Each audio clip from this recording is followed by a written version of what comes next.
SSC की तरफ से एक और न्यू नोटिफिकेशन रिलीज हुआ है जेई की पोस्ट के लिए। 2023 का एक और न्यू नोटिस है। टोटल वैकेंसीज 1324 हैं। 1324 टोटल वैकेंसीज हैं। स्टाफ सिलेक्शन कमीशन के द्वारा नोटिफिकेशन रिलीज किया गया है। सो सभी स्टेट से कैंडिडेट अप्लाई कर सकते हैं, क्योंकि एसएससी के द्वारा जो भी नोटिफिकेशन रिलीज होते हैं उन सभी में ऑल इंडिया कैंडिडेट एलिजिबल होते हैं। मेल फीमेल सभी कैंडिडेट यहाँ पर आवेदन कर सकते हैं। Eligibility conditions, age criteria and selection procedure, departments कौन कौन से हैं, क्योंकि वेरियस डिपार्टमेंट्स में भर्ती की जाएगी जेई की। एंड इसके लिए डिप्लोमा होल्डर्स एंड डिग्री दोनों ही कैंडिडेट यहाँ पर एलिजिबल रहेंगे। ओके, सो सारी इंफॉर्मेशन हम आगे वीडियो में डिस्कस करेंगे, जानेंगे। अगर आप इंटरेस्टेड हो वीडियो को एंड तक देखिएगा। वीडियो अगर आपको अच्छा लगता है तो एक लाइक एंड वीडियो को शेयर जरूर कीजिएगा। हेलो एवरीवन, मैं हूँ आस्था। वेलकम करती हूँ आप सभी का अपने YouTube channel government job genuine notification. तो यहाँ पर आप ये नोटिफिकेशन देख रहे हैं और सबसे पहले हम इंपॉर्टेंट डेट्स को कवर करेंगे। ऑनलाइन एप्लीकेशन स्टार्टिंग डेट है 26 जुलाई। 26 जुलाई से ऑनलाइन एप्लीकेशन स्टार्ट हो गए हैं एंड इसकी जो लास्ट डेट है वो है 16 अगस्त। 16 अगस्त तक आप इसमें अप्लाई कर सकते हैं और 17 अगस्त यानी 17 अगस्त ऑफ 2023 को करेक्शन विंडो ओपन होगी। मीन्स अगर आपके फॉर्म में कुछ मिस्टेक हो जाती है तो 17 और 18 ये 2 दिन में आप करेक्शन कर सकेंगे। And tentative schedule of computer based examination paper first आपका अक्टूबर 2023 में रहेगा। ओके, सो ये इंपॉर्टेंट डेट्स हमने देखी। अब government strives to have a workforce which यहाँ पर जो women candidate are encourage to apply, so female candidate भी इसमें अप्लाई कर सकती हैं। Detail of post, essential qualification, age limit आपकी जो रहेगी वो अप्लाई करने की लास्ट डेट से काउंट की जाएगी और इस फॉर्म को अप्लाई करने की लास्ट डेट है 16 अगस्त 2023। सो आपकी जो क्वालिफिकेशन है वो 16 अगस्त 2023 से देखी जाएगी एंड जो एज लिमिट है वो 1/8/2023 से देखी जाएगी। ठीक है, एज क्राइटेरिया के लिए डेट ये रही और क्वालिफिकेशन के लिए डेट ये रही। ये दोनों डेट आप याद रखिएगा।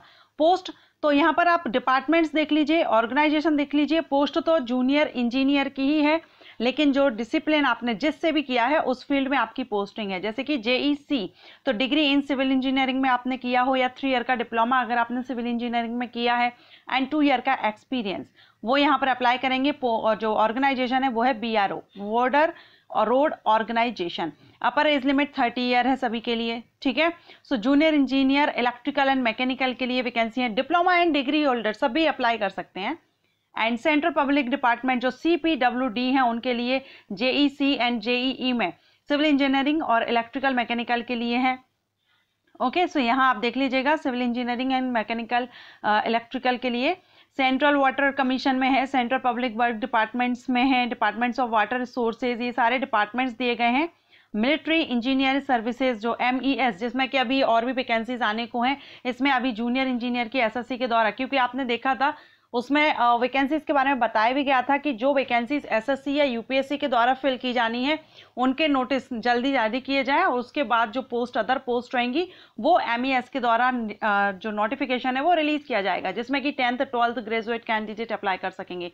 सो यहाँ पर MES की जो एक पोस्ट है जूनियर इंजीनियर, उसके लिए SSC की तरफ से यहाँ पर वैकेंसी रिलीज कर दी गई है। एंड सारे डिपार्टमेंट्स आप देख लीजिए, national technical research organisation NTRO। Okay, सभी के लिए age upper age limit 30 year ही रहेगी। एंड यहाँ पर टोटल वैकेंसीज देखेंगे हम तो BRO में जो टोटल वैकेंसीज हैं वो 431 हैं। कैटेगरीज वाइज आप देख लीजिएगा, जूनियर इंजीनियर सिविल के लिए। इसके बाद BRO में ही E&M के लिए इलेक्ट्रिकल मैकेनिकल के लिए 55 टोटल वैकेंसीज हैं। सेंट्रल पब्लिक डिपार्टमेंट्स जो है उसमें 431 हैं। इस तरह से आप डिपार्टमेंट वाइज देख लीजिए कहाँ पर कितनी वैकेंसीज हैं, किस कैटेगरी के लिए कितनी वैकेंसीज हैं। टोटल हम यहाँ पर देखेंगे तो 1324 टोटल वैकेंसीज हैं। BRO में ही सबसे ज़्यादा वैकेंसीज यहाँ पर आई हुई हैं। ओके, अब यहाँ पर कुछ जो रिजर्व कैटेगरीज के कैंडिडेट हैं उनके लिए यहाँ बताया गया है PWD कैंडिडेट के लिए। तो अगर आप इस कैटेगरी से बिलोंग करते हैं तो आप यहाँ पर देख लीजिएगा।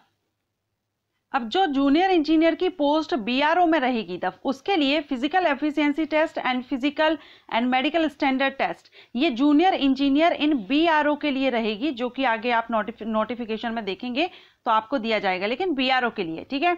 Only male candidate are eligible to post junior engineer in the BRO. जो बीआरओ में अप्लाई करेंगे वो सिर्फ मेल करेंगे, फीमेल इसमें अप्लाई नहीं करेंगी।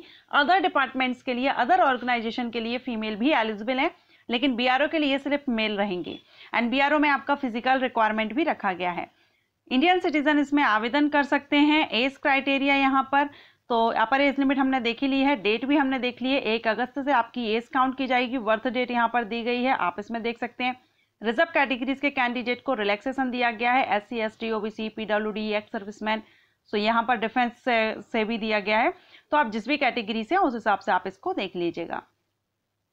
ओके, अभी हम देखेंगे यहाँ पर एग्जामिनेशन सेंटर। तो एग्जामिनेशन सेंटर आपको सभी जोन में मिल जाएगा, सेंट्रल जोन, ईस्टर्न जोन, सभी जोन में, लगभग सभी स्टेट्स में आपके लिए सेंटर, जैसे कि SSC के जो एग्जामिनेशन होते हैं उनके सभी सिटीज़ में एग्जामिनेशन, सिटीज़ सभी सिटीज़ तो नहीं लेकिन सभी स्टेट्स की जो मेजर सिटीज़ हैं उनमें आपको सेंटर मिल जाता है। सिलेक्शन प्रोसीजर में आपके 2 पेपर होंगे, पेपर 1, पेपर 2। पेपर 1 आपका कंप्यूटर बेस्ड पेपर होगा जिसमें general intelligence and reasoning, general awareness and part जो 3rd रहेगा उसमें जनरल इंजीनियरिंग, सिविल स्ट्रक्चर या आपका जो भी इलेक्ट्रिकल से है तो इलेक्ट्रिकल, मैकेनिकल का रहेगा, जो भी आपका डिसिप्लिन है उसका रहेगा। बाकी ये 2 पार्ट सभी में सेम रहेंगे। ओके, सो आपका जो डिसिप्लिन है, जो रिलेटेड सब्जेक्ट है उससे 100 क्वेश्चन 100 मार्क्स के रहेंगे। बाकी आपका general awareness and intelligence reasoning से 50-50 क्वेश्चन आएंगे। 2 आवर्स की टाइमिंग इसमें आपको दी जाएगी। पेपर 2 होगा, इसमें भी कंप्यूटर बेस्ड एग्जामिनेशन होगा। पार्ट ए में general engineering, civil and structural होगा। पार्ट बी में general engineering, electrical and C में मैकेनिकल का रहेगा। 100 क्वेश्चन 300 मार्क्स के रहेंगे पेपर 2 में, याद रखिएगा, ठीक है। अब इसमें हाँ जो क्वेश्चन हैं आपके पेपर 1, 2, 3 सभी में आपका यहाँ पर ऑब्जेक्टिव टाइप रहेगा, MCQs टाइप रहेगा, हिंदी और इंग्लिश जिसमें भी आप ये एग्जाम देना चाहें वो एग्जाम दे सकते हैं। And there will be negative marking रहेगी, सो आंसर केयरफुली दीजिएगा। ओके, एप्लीकेशन फीस इसमें आपके 100 रुपीज़ लगेगी, जैसा कि SSC के सभी एग्जामिनेशन में रहता है। 100 रुपीज़ अनरिजर्व कैंडिडेट के लिए, एंड रिजर्व कैटेगरीज के कैंडिडेट को एप्लीकेशन फीस माफ रहेगी। सो ये वैकेंसी नोटिफिकेशन रिलीज हुआ है। अगर आप आवेदन कर रहे हैं तो एक बार आप भी इसका नोटिफिकेशन केयरफुली रीड कर लीजिएगा, और ये वीडियो अगर आपको अच्छा लगा हो, पसंद आया हो तो लाइक एंड शेयर कीजिएगा। Thank you.